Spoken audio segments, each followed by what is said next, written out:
Manisha case को लेकर हुआ बड़ा खुलासा। पुलिस के हाथ लगे 3 आरोपी, जी हां, 3 ऐसे लोग मिले हैं जिन पर शक गहराता जा रहा है। पुलिस के मुताबिक ये तीनों लोग उस दिन मौके पर मौजूद थे और इनसे पूछताछ के बाद कई नए राज खुले हैं। अब एक बड़ा सवाल यहाँ पे ये है कि आखिरकार कौन है ये आरोपी। ये जानने के लिए आपको कहानी को पूरा समझना होगा।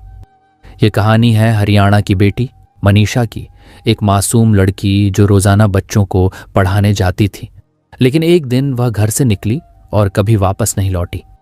उसके बाद जो हुआ उसने पूरे हरियाणा ही नहीं, पूरे देश को हिला कर रख दिया। आखिर क्या हुआ था उस दिन मनीषा के साथ? आइए इस दर्दनाक कहानी को शुरू से आखिर तक जानते हैं। आज इस वीडियो को मनीषा की न्याय के लिए पूरा जरूर देखें और ज्यादा से ज्यादा शेयर कीजिए। आज की जो सच्ची घटना मैं आपको सुनाने जा रहा हूं वो हरियाणा प्रदेश के जिला भिवानी की है। भिवानी जिले में एक गांव पड़ता है, दाढ़ी लक्ष्मण। यहीं की रहने वाली एक लड़की थी जिसका नाम था मनीषा। उम्र होगी तकरीबन 19-20 साल। बड़ी ही सीधी सादी, अपने घर वालों की लाडली और पूरे गांव की पहचान। अभी कुछ ही दिन पहले मनीषा ने अपने करियर की तरफ पहला कदम बढ़ाया था। पास ही एक जगह है सिंघानी, वहां पर एक प्ले स्कूल है। उसी स्कूल में उसने टीचर की नौकरी ज्वाइन की थी।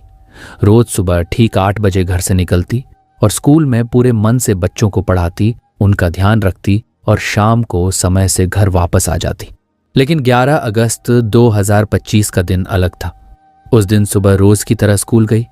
सब कुछ सामान्य था, मगर लगभग सुबह 11:23 पर उसने अपने पिता संजय को फोन किया। बोली, पापा आज थोड़ा देर हो जाएगी, मुझे BSSC नर्सिंग का फॉर्म लेना है और भरना है, आप टेंशन मत लेना। पिता ने भी प्यार से जवाब दिया, कोई बात नहीं बेटा, आराम से आ जाना, कोई दिक्कत नहीं है। ये बातचीत यहीं खत्म हो जाती है। संजय को जरा भी अंदाजा नहीं था कि ये उनकी बेटी की उनसे आखिरी लंबी बातचीत साबित हो सकती है। कुछ देर बाद मनीषा को एक और फोन आता है। फिर वह घर पर दोबारा फोन लगाती है। इस बार फोन उसकी मौसी उठाती है। मौसी पूछती हैं, क्या हुआ बेटा? मनीषा कहती है, मौसी जी मैंने एक सूट ऑनलाइन ऑर्डर किया था, डिलीवरी वाला कभी भी आ सकता है, आप उसे ले लेना। मौसी थोड़ी व्यस्त थी, बोली, अरे बेटा हम तो अभी काम में लगे हैं, घर पर हैं भी नहीं। तू ऐसा करो, अपने दादा का नाम बता देना, डिलीवरी वाला आकर सीधे दादाजी को दे देगा।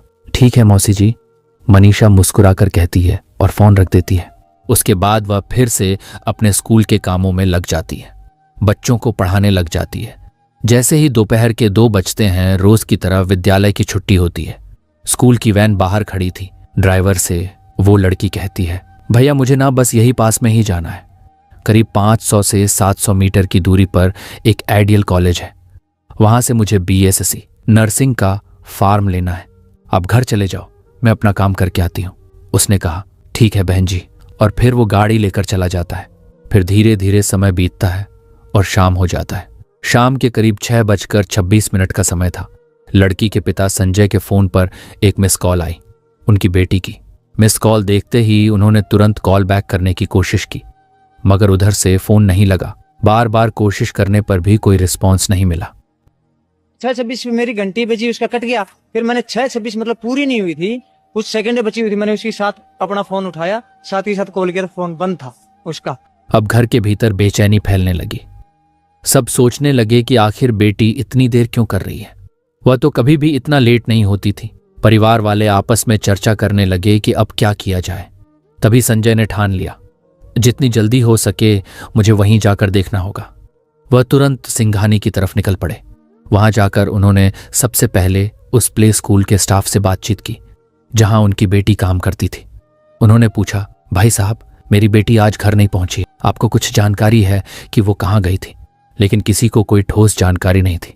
चिंता और बढ़ी तो संजय ने 112 नंबर डायल किया और पुलिस से मदद मांगी। कुछ ही देर में पुलिस मौके पर आ पहुंची। गाड़ी में ESI अनूर, कांस्टेबल पवन और ASPO धर्मेंद्र मौजूद थे। अब उम्मीद थी कि पुलिस गंभीरता से तलाशी शुरू करेगी, लेकिन उनके रवैये ने संजय का दिल तोड़ दिया। बातचीत में उन्होंने बेहद गैर जिम्मेदाराना और शर्मनाक बातें कहीं।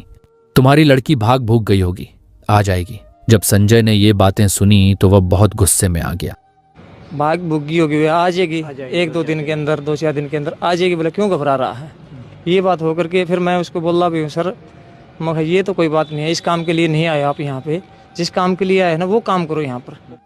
उसने तुरंत रिएक्ट किया, लेकिन उसके रिएक्शन के बाद भी जहां जहां पुलिस को तलाश करनी थी, जितनी ईमानदारी और शिद्दत से काम करना चाहिए था, वहां उन्होंने वैसा नहीं किया। उन्होंने बस थोड़ी बहुत औपचारिकताएं निभाई। जब वे लोग आइडियल कॉलेज पहुंचे और वहां के स्टाफ से मिले तो पुलिस वालों का अंदाज देखकर हैरानी हुई। वे ऐसे हंसी मजाक कर रहे थे, पीठ पर हाथ मार रहे थे, जैसे बरसों पुरानी जान पहचान हो। वहीं दूसरी ओर एक पिता अपनी बेटी को लेकर परेशान था। पुलिस वाला उनके साथ कोई बातचीत की है, बोले जी ठीक है कोई नहीं, फिर मिलेंगे। हम वहाँ आगे, हाँ ऐसे कंधे पे हाथ उठ मार के बोले जी कोई नहीं, आप फिर मिलते हैं जी, घर बैठ के मिलेंगे आपसे। ऐसे ऐसी बात हुई उनकी कुछ। आखिरकार रात के लगभग 10 बज गया। तब उन तीनों पुलिस वालों ने संजय से कहा, हमने तो अपनी तरफ से पूरी कोशिश कर ली है, अब आप एक काम कीजिए, नजदीकी लोहारू थाने जाइए और वहां जाकर एफआईआर दर्ज कराइए। संजय ने फिर अपने पिता से बात की। उसके साथ जो एक दो साथी थे उन्होंने भी कहा कि अब तो रात बहुत हो गई है, क्यों न सुबह चलकर एफआईआर कराएं। सबने सोचा कि सुबह जाकर देखेंगे। फिर भी रात में जितना हो सकता था उन्होंने खुद अपनी तरफ से तलाश करने की कोशिश की। 12 अगस्त 2025 की सुबह करीब 8:45 का समय था। उसी दिन संजय सिंह अपने परिवार के कुछ चाचा और करीब 1-2 साथियों के साथ थाने पहुंच गया। उसने पुलिस को बताया कि उसकी बेटी लापता हो गई है, गायब हो गई है। लेकिन यह सुनकर भी पुलिस ने फुर्ती नहीं दिखाई। सुबह से शाम हो गई, कब पूरा दिन निकल गया और कब रात के 7 बज गए किसी को पता ही नहीं चला। संजय को बस थाने में इधर उधर चक्कर कटवाए जाते रहे। आखिरकार देर रात को एफआईआर दर्ज की गई। एसएचओ अशोक कुमार ने एफआईआर दर्ज की और जांच की जिम्मेदारी एएसआई शकुंतला को सौंप दी गई। लेकिन अफसोस, जितनी शिद्दत और ईमानदारी से एक बेटी की गुमशुदगी की जांच होनी चाहिए थी, उतनी गंभीरता से जांच नहीं की गई।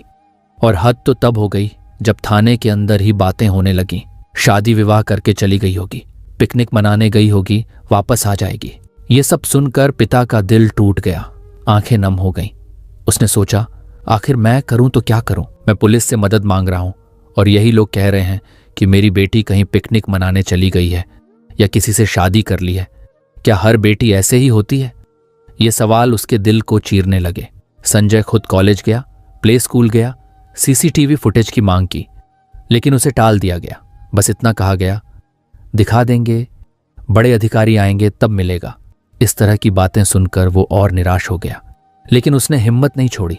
13 अगस्त 2025 की सुबह की बात है। वो फिर विद्यालय की ओर गया, ये जानने के लिए कि कहीं सीसीटीवी फुटेज में उसकी बेटी दिखे तो सही।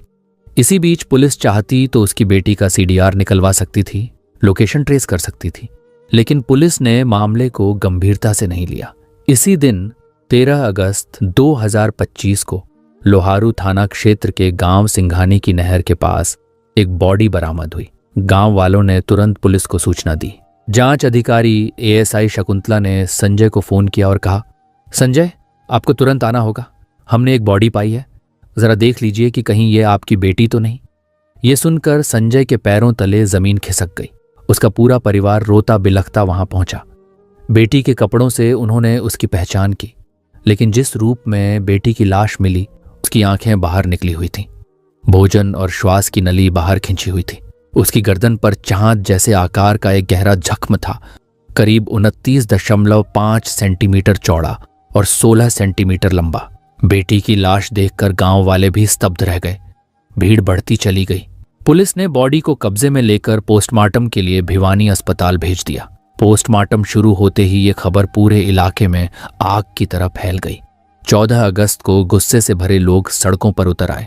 हर किसी के मन में यही सवाल था, क्या एक गरीब मजदूर की बेटी की कोई कीमत नहीं? अगर यही बेटी किसी मंत्री, किसी विधायक या किसी बड़े आदमी की होती तो क्या पुलिस ऐसे ही लापरवाही करती? लोगों का गुस्सा बढ़ता गया।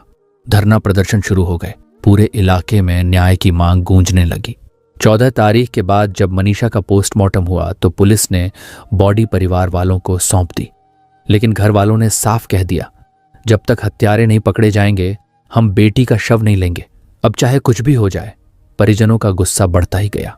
उनके समर्थन में लोग बड़ी संख्या में सड़कों पर उतर आए और ऐलान कर दिया कि हत्यारे पकड़ो, नहीं तो बॉडी नहीं उठाएंगे।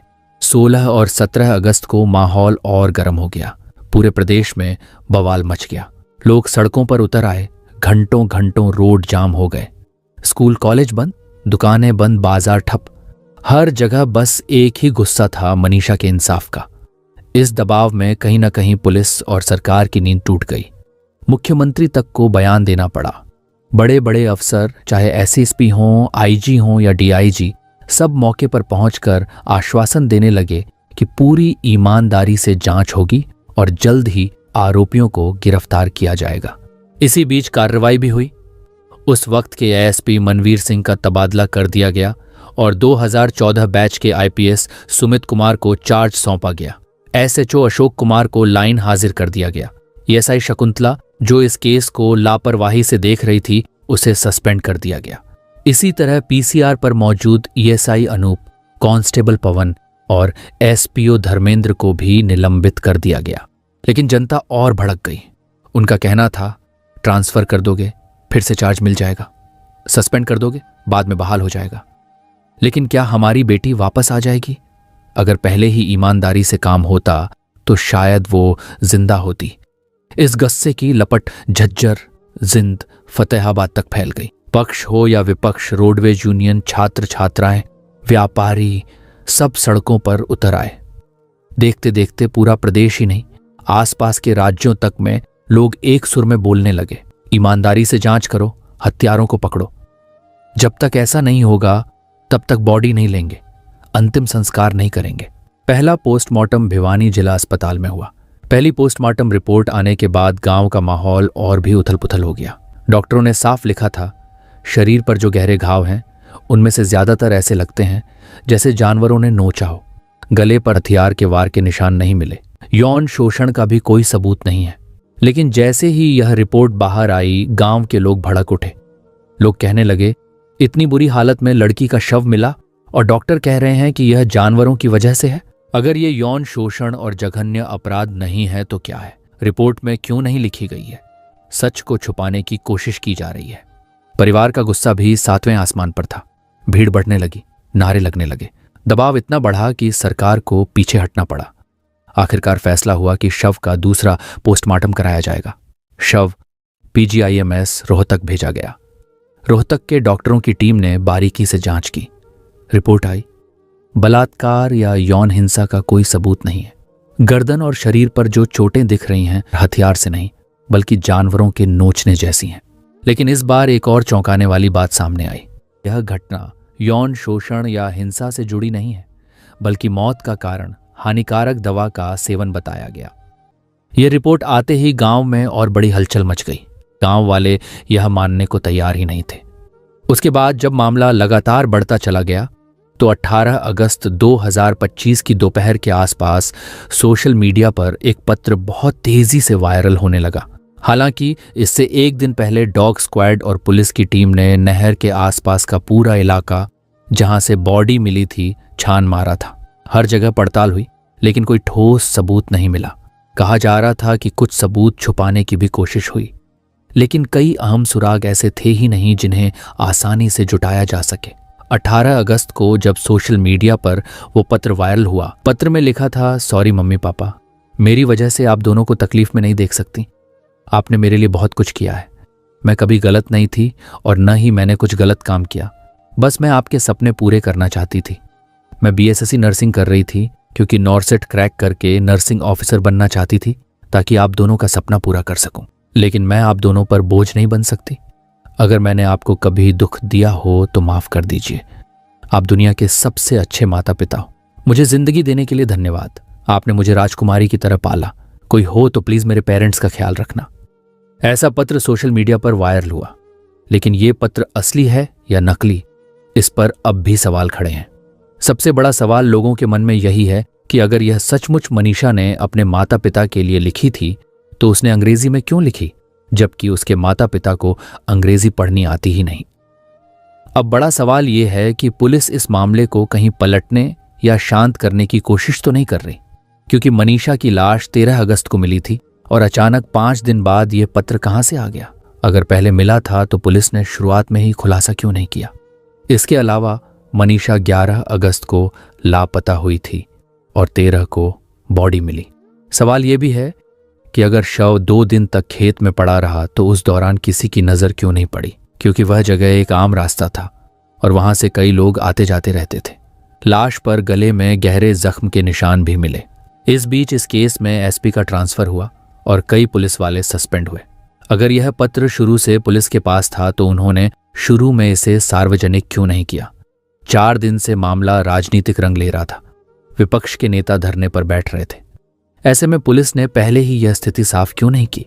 परिवार और जनता की लगातार मांग के बाद अब सरकार ने इस मामले की जांच सीबीआई को सौंप दिया है।